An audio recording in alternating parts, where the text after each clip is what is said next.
Thank you very much. Deputy President of the EFF and the leadership of the EFF, the people of South Africa, let me greet all those who agree that indeed our democracy to work, we need to hold the executive accountable. People of South Africa, let me begin by extending our deepest gratitude for the massive support shown for the national shutdown, which was held on the 20th of March 2023.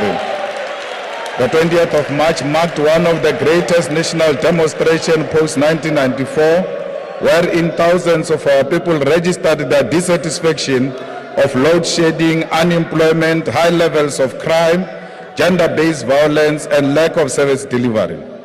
Many of you affirmed the authority of the EFF to be superior to that of the President of South Africa and his entire cabinet combined by partaking in the shutdown because you cannot trust anything he and his government says.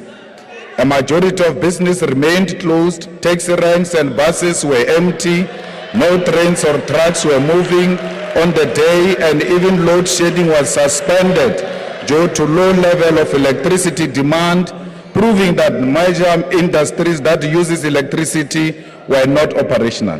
The success and moral correctness of the national shutdown is proven by the fact that no one, not the state or the media, was able to dispute the logic for the national shutdown, and they all chose to attempt to divert and dilute its message by creating a myth of anarchy and destruction. We salute you for your support, and we salute you, all protesters, for their discipline and commitment to peaceful protest.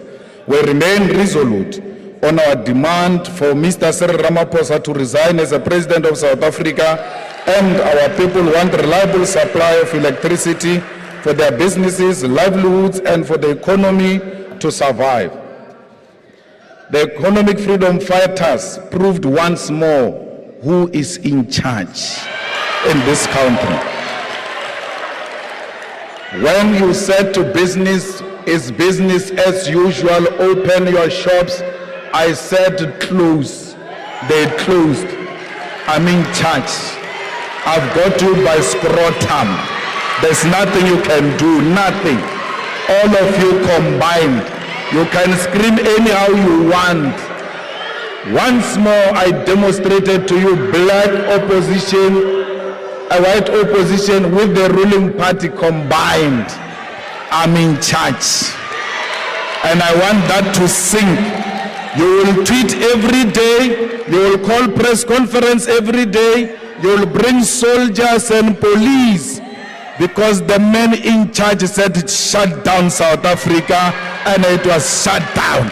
Whether you like it or not, in your cocoons, you are admitting that when the president speaks, that is a motion of no confidence, by the way.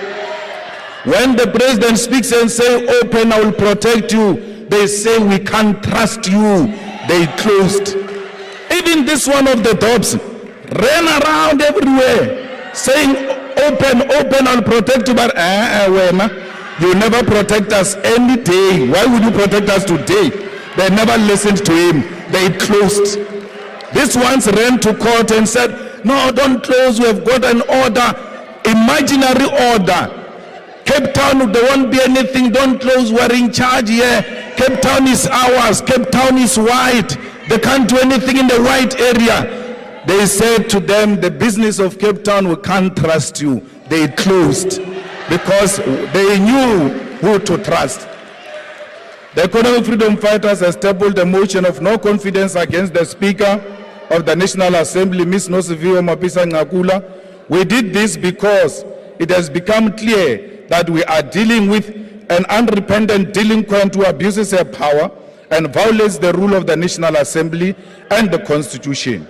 What we saw on the 9th of February 2023, when the Speaker called members of this House animals and violated the Constitution and the rules of the National Assembly, when she allowed the police to invade Parliament and made it worse by calling on the security forces of South Africa to enter the chambers to intimidate peaceful members of Parliament is not something that we can take light. When the National Assembly convened a sitting for the presidency budget vote delivered by Mr. Ramaphosa in June 2022, we fearlessly stood up to demand that the only director of Ntabanyoni estate tells the country where he got the US dollars that were stolen at Palapala farm. She decided to generate and instruct the protection officer to assault members of parliament, including assaulting women members of parliament. Women members of parliament were also sexually assaulted because when they were being violently removed, beaten and pushed, their private parts were touched by men. We told the speaker in the same sitting that this is happening, but she ignored us because her sole mandate is to protect Ramaphosa. Whenever Mr. Ramaphosa is being held accountable, she chooses violence. She chose to abuse her powers, violate the constitution and the rules of the National Assembly. She is happy when we leave these chambers in the hands of men who are unashamed to violate women members of parliament, touch our private parts and harass such that we end up in hospital seeking medical treatment. It is this speaker who denied a secret ballot vote on the establishment of the Section 89 committee into Palapala farm, despite members being threatened with removal by the ruling party should they decide to vote with their conscience. Ms. Nosiviwe Mabisa-Nqakula has entered the office of the speaker with a predetermined agenda of protecting Mr. Ramaphosa from any and all scrutiny at all costs. She has degenerated this parliament into a place of violence, censorship, and an arena where the constitution is disrespected and violated. She has no shame that women were sexually assaulted under her watch as a female speaker. Mrs. Mabisa-Nqakula is a mistake of history and a step backwards for women leadership in this country. As the EFF, we table this motion of no confidence in the speaker because under her, the gains of our democracy are being reversed at a rapid rate.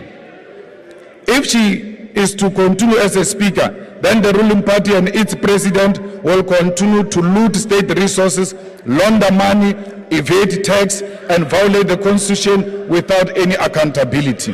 Her lack of tolerance for African opposition in this parliament is not acceptable and reaffirms to us that she is the speaker of a puppet government that suffers from a severe inferiority complex. As the EFF, we have long withdrawn any respect that they have offered to her. And this was made final when she resorted to calling democratically elected African members of parliament animals. She will go down the same empty path of her predecessor, Ms. Baleka Mbete, who is now in the dustbin of history for the same conduct she's exhibiting in this 6th democratically parliament. There is no future, there is no legacy, and there is no honor in defending corruption. And Mrs. Nosiviwe Mabisa-Nqakula will learn this harsh lesson when we remove her political party from power in 2024. She will be remembered as an instrument of corruption, violence, and the descent of this parliament into heaven for dictatorship who deploy the military to suppress peaceful protests. Ms. Nosiviwe Nqakula is a tool for a president who has failed to lead South Africa and is fast taking this country towards collapse. She is nothing but a puppet whose legacy will be enhancing the sexual assault of women and enabling corruption and crushing the voices of accountability in parliament. Like a handler, she must be removed, and she must be removed now. Thank you. Thank you. The honor.